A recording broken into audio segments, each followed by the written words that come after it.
I bet fostering during COVID was hard. Like we came into it as we were, coming out of lockdown and stuff. But I bet you needed that support to do. Well, I don't know. Actually, it for us it was a lot better because there was no school pressure, no friend pressure. Right.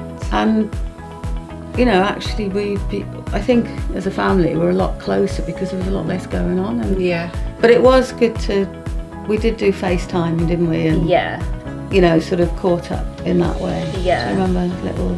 With us, it was our relationship with our little boy got so much better because there was nothing else going on. It was just us. Yeah, that's what we found. And we attached a lot quicker and a lot better to him. And he, after COVID, he felt like that was his home. Like he calls it his home, is his as much as it is my children.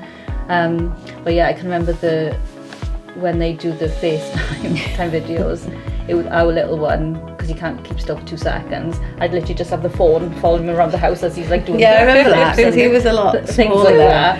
It'd be like chasing him around the house. And then the older ones would be like... Because we had them all on the, on the screen. It was really funny, half of them just babbling away, not listening. But it was really funny. But I think we knew we were there for each other. We did our regular FaceTime, I think we? It didn't really matter if it was COVID. I think it's the same. It's the same anytime, isn't it? But it shows that when you've got a time together as a family and it was enforced when life slows down. But actually for us, life was simpler and it was better. Yeah, 100%. With fostering, absolutely.